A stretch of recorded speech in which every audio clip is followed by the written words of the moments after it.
Welcome to The Secrets of Success. By following the proven techniques of the guests who appear on this series, you'll learn that even successful people run into detours and failures, and how you can apply their success techniques to change your life. You're now listening to the most unique show on radio, the show dedicated to making you a success. David Thomas Roberts wants you to be successfully unemployed. Let's find out what he's talking about. David, thanks for being with us today.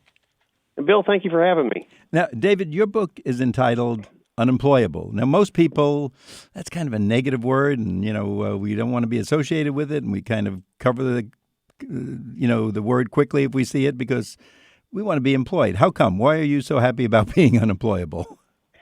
Well, unemployable is kind of a state of mind. I think it's kind of developed in my DNA, and I think there's a lot of other folks out there who don't want to be controlled by other people's expectations. They don't want to be controlled by somebody else's schedules, when you can take a vacation, and how much money you can make. And that's been me as long as I can remember, and I know there's others out there like me. And you begin the book with a chapter called You Can't Push a Wet Noodle. What's that about? Are you the wet noodle, or are we the wet noodles? Well, hopefully you're not the wet noodle, but the wet noodle for me is folks that I've learned in business and in life in general that I can't, no matter what I do, and I've tried many, many times to motivate others, and you can't motivate somebody else. You can only motivate yourself.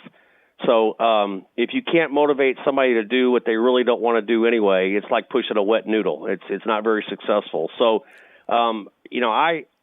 I motivate myself. I have ways to motivate myself, and I don't look for other people to motivate me. And I think that true entrepreneurs, they're motivated on their own, and there could be a lot of reasons that they're motivated. They could be running from something or running to something, but I've just learned that it's impossible to motivate somebody else. Now, that word entrepreneur is cool. We see those entrepreneurs on Shark Tank. Someone comes on TV and they're usually in a very expensive suit or they're very good looking, and he or she is an entrepreneur, and we say, oh, that's who we want to be just like. But are we all cut out for that, or are you saying that everybody can be an entrepreneur, or kind of define that for us? Well, I think they could. I don't think everybody wants to. I think that, I've got a lot of employees in my business, and that's okay, and there's nothing wrong with that. If somebody is happy going to an 8-to-5 job and that's what they want to do and build a career that way, that's absolutely nothing wrong with that. But there are others like me who that would be sheer terror for me to report to a job and have somebody else control all those things in my life. And so I think entrepreneurs, there's an argument whether you're born that way, which I don't think you are. I think there's environmental factors. It could be your parents. It could be your family. It could be a lot of other factors that make people become entrepreneurs or decide to become entrepreneurs. But I'm not so sure if people are born that way. I think there's a lot of external factors that form that as you're growing up, and it sure did for me. Now, you mentioned something in your book which certainly was a wake-up for me, just the way you put it down. You say that today we have unparalleled connectivity that allows anyone to do business worldwide. Talk about that and how that applies to what your book is about. Well, I think that with the connectivity and the technology we have today, there's probably been no better time in history to start a business.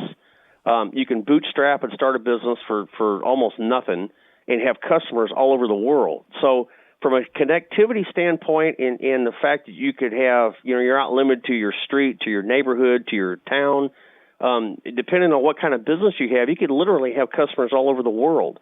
So I think from that standpoint, it's been the best time in history to ever start something.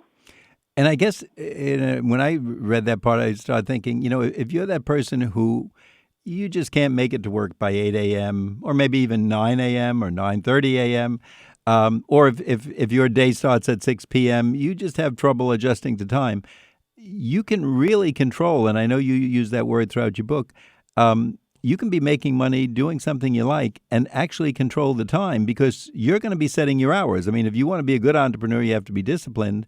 But if you don't want to start till 9:30 and you want to sleep late and work till the wee hours, you can do that. Am I correct? Yeah, absolutely. It depends on what kind of business that you want to have, and I have examples of this throughout the book. But one of the examples is a photographer I met, a freelance photographer who likes to travel. He doesn't own a home. He doesn't own a car. He travels the world, takes pictures of places, and he's built a following. He's got actually magazines and customers that he stays in touch with and says, "Hey, I'm going to be on Kodiak Island in Alaska next week. Is there any pictures that you need?" And somebody say, "Well, I need a picture of a Kodiak brown bear that's fishing salmon out of a creek." And he'll go take those pictures. He'll sell them. He uses PayPal and he gets paid that way. And he travels the world. All he does is travel, which he loves to do. And he's got no ties. He's got no car. He does not have a house. But he's doing what he loves to do, and he's getting paid for it because he's operating from an account, a PayPal account that he can get on his debit card and travel the world. So, I mean, imagine the kind of freedom that creates. And for that person, he probably is literally in heaven. He's getting paid for it, and he's doing what he loves. So what more can we ask for in life?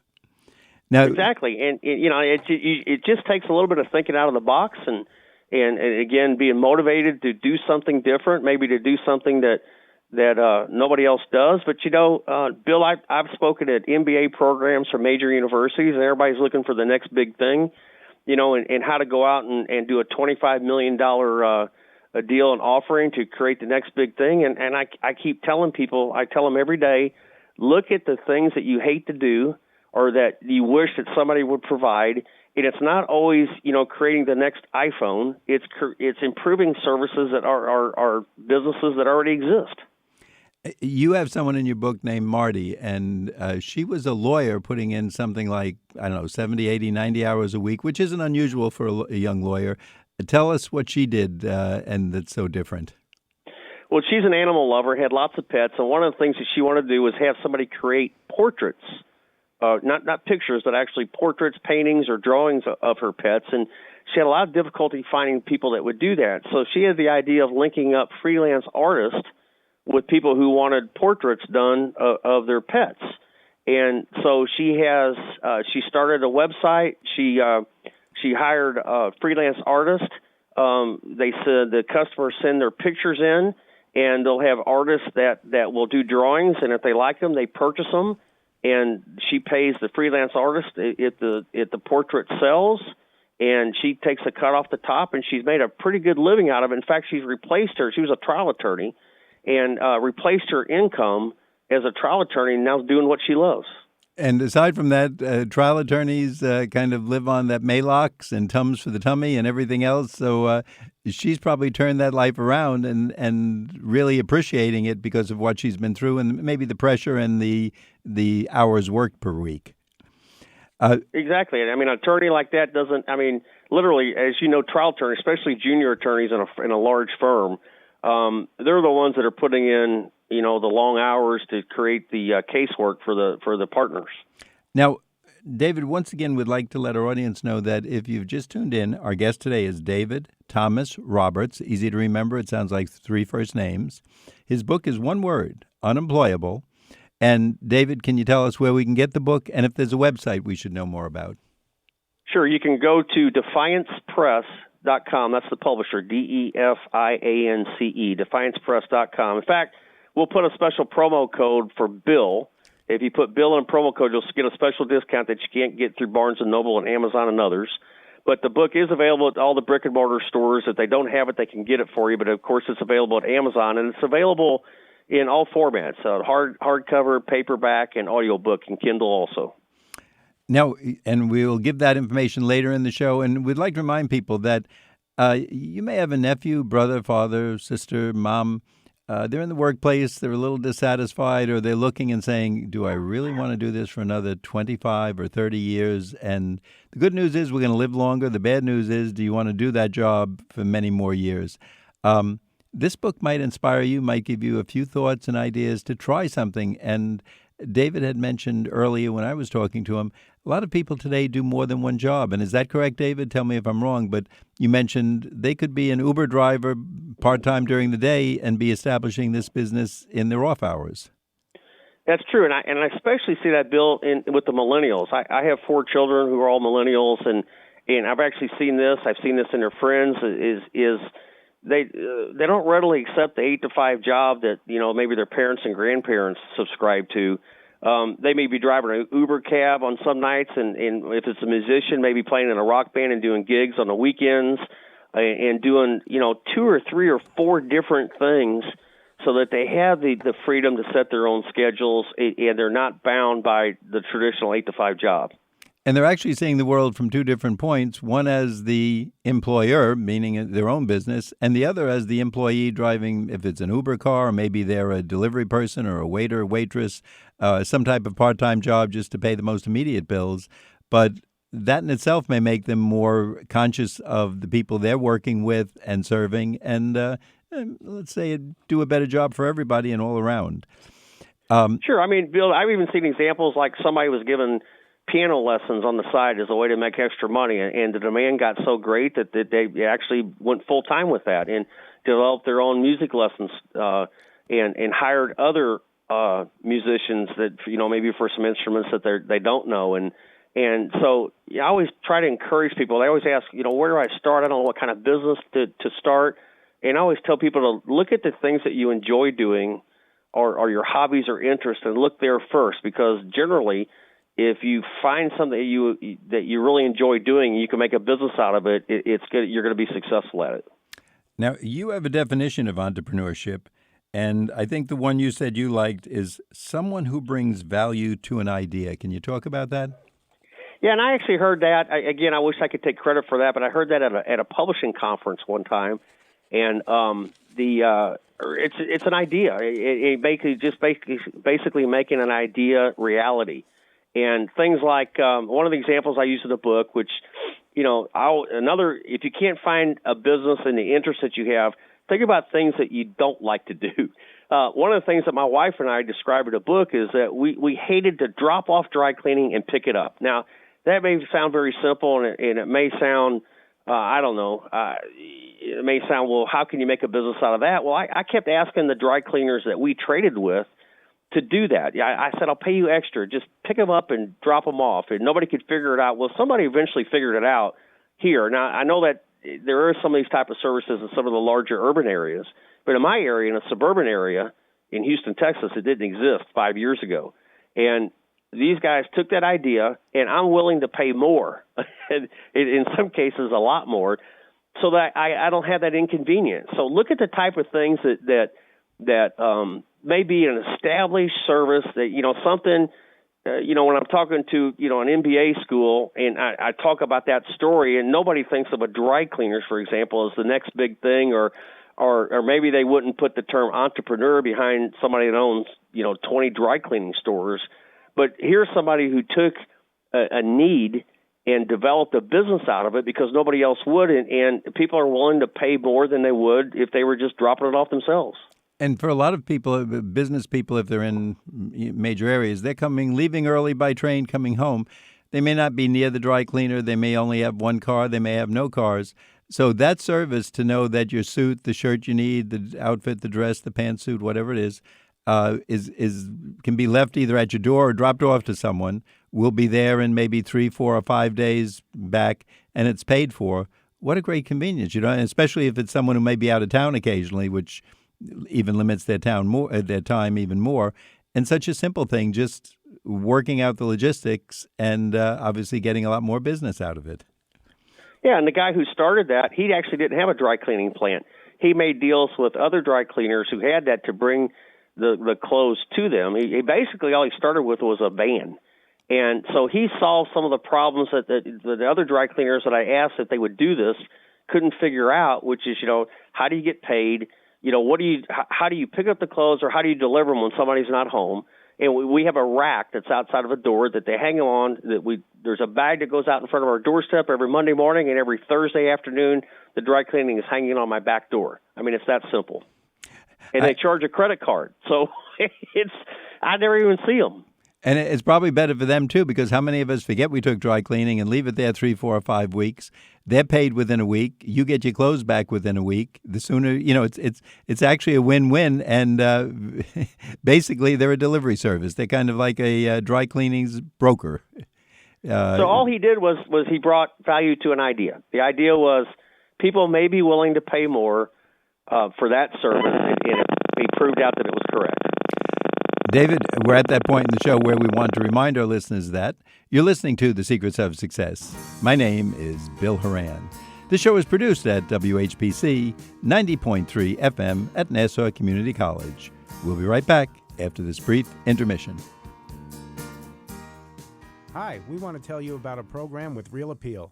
There is a high-quality, low-cost paralegal studies program right here at Nassau Community College. It can be your major while earning your associate's degree. Or taken as a certificate program if you already have a 2 or 4-year college degree. It can be the start of your legal career or a great second career. It is also a great credential in the business world. Many of our paralegal graduates go on to 4-year colleges and even law school. You can complete the certificate program in several months. Paralegals work in private law firms, government, and corporations on Long Island and New York City. You can start in the summer, fall, and winter, attend full or part-time, days, nights, or weekends. Our tuition is low and the program is approved by the American Bar Association. For more information, contact the Paralegal Program at 516-572-7774 or email us at paralegal@ncc.edu.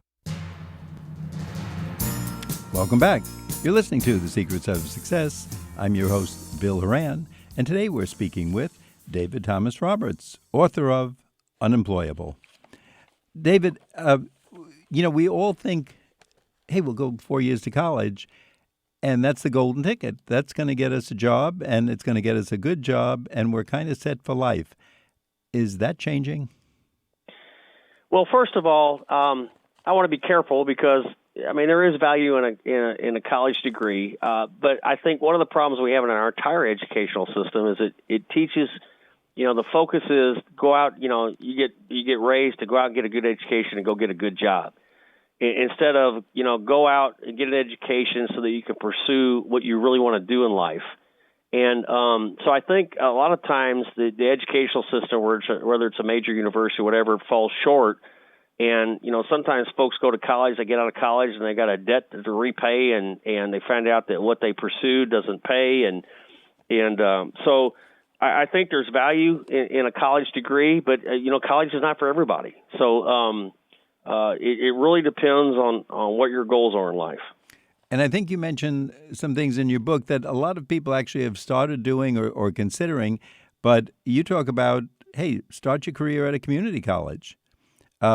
You can be near home, save a great deal of money, and maybe get a little more time to decide what you want to do and perhaps put in some work time that gives you more money for later years.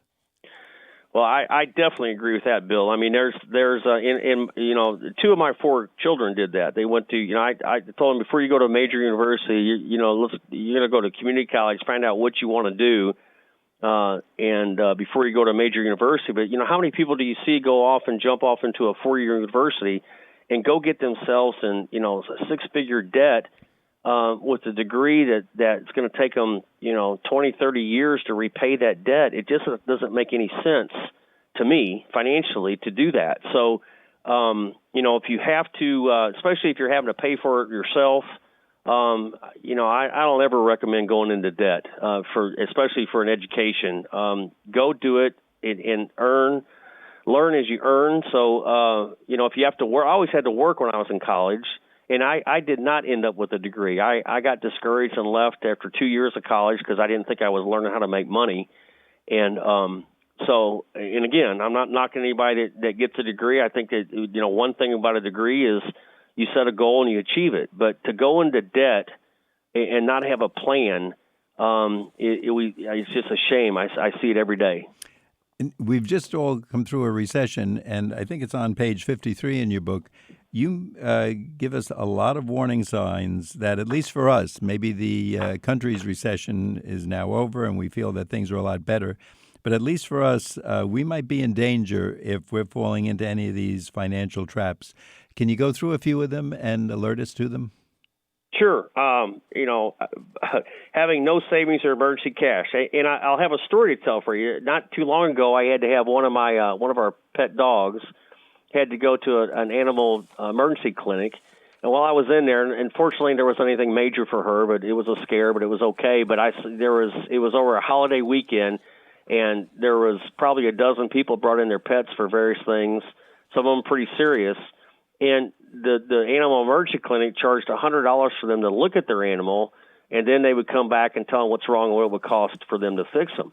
And it was just heartbreaking to see. First of all, a lot of people that walked in there didn't have $100 for them to even look at their animal, or when they came back and said, it's going to take $400 to patch them up, they had a computer set up in their lobby for them to go get credit, to get a credit line to be able to fix their pet.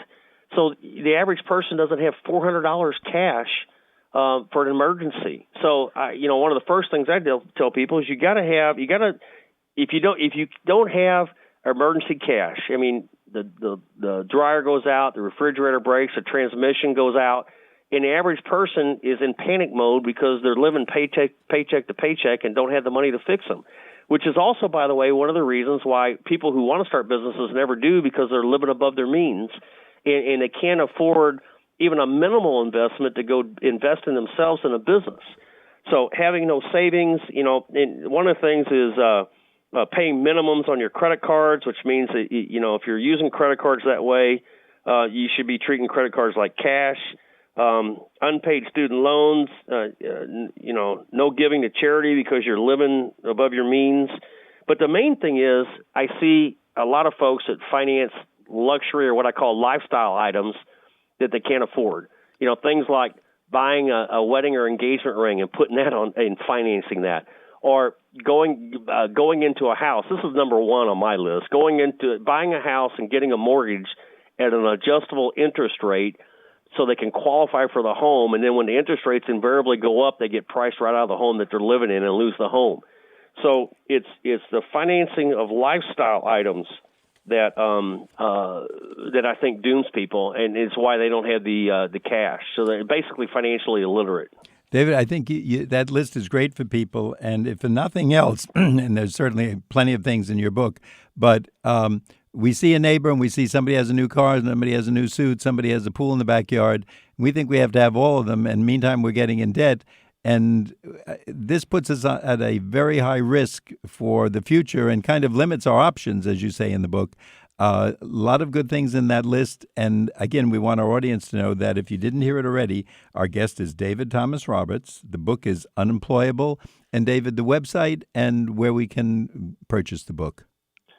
You can get a special discount from this show at DefiancePress.com, DEFIANCE, and use the promo code BILL. But you can also get it at any brick-and-mortar bookstore. If they don't have it on the shelf, the major retailers will have it on the shelf, but if not, you can order it from them. Or you can go to Amazon, of course, and order, and Google Books or any place online where you can buy books. And this is also available in audiobook for those of you that think that you don't have time to read. And I listen to a lot of audiobooks when I'm using that when I'm driving. So Kindle edition, paperback, hardcover, available from all your traditional outlets. And as you said, personally, I love the audiobooks. It lets you do two things at once. And instead of listening to that mindless radio, you put something on in the car and you say, I can do this. And it kind of stays with you and sinks in. You can replay it. And a lot of great ideas. So instead of getting somebody else a necktie or a bottle of perfume for the next party or gift or graduation, go out and get them a copy of Unemployable. Now, David, I always like to learn from other people's mistakes, and I think it's around page 131 in your book. You have the 10 most common business mistakes that result in failure.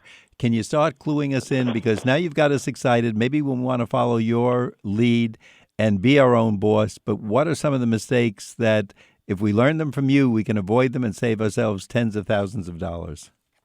Well, rule number one is you can't spend more than you make, and that's true whether it's a business or your personal finances. So in the couple of failures, Bill, that I've had, it's because I was financially illiterate. And going into those businesses with the same type of financial discipline, which was basically none, and trying to make a business work. It doesn't work. That math doesn't work in business, just like it doesn't work in your personal finances. You can't spend more than you make. So knowing what it takes for you to get your overhead, that's number one. Number two, once you get a business established, one of the mistakes that we've made is recognizing when we've made a bad hire for an employee and not ending it the very nanosecond we figured out we made a bad hire. And I have found that those mistakes have really cost us long term. They've cost us with customers. It hurts some other employee morale. So that's another thing that can really impact you. Let's see. Here's a funny one. I was in, and I won't mention the name, I was in one of the big box stores, one of these ones that sells home improvement items, which you could probably guess which one it is. And there's 20 cash registers in the front, and I walk in there, and there's 2 cash registers with people manning it, but there's 20 people in each line. So I asked the store manager, why in the world would you have 20 registers here with not somebody on every cash register? And he said, well, that's how we keep the prices low. And I said, well, that's how I walk out of here and go to my local hardware store where somebody can help me and I can check out. So that rule is make it easy for people to give you their money. If they, you got to make your business easy for people to give you money. So that should not be the hardest part of the equation. The other thing is, too, and I'll give some credit to my brother on this, my older brother, who's kind of a mentor. He'd say that don't price your services or your products too cheap. A lot of times I talk to businesses that are struggling or failing, and at the end of the day, when you dig real deep, they don't really know what it costs for them to either produce that service or that product, and they don't know what their cost is. So if they don't know what their cost is, then how in the world do they know how to price it for a profit?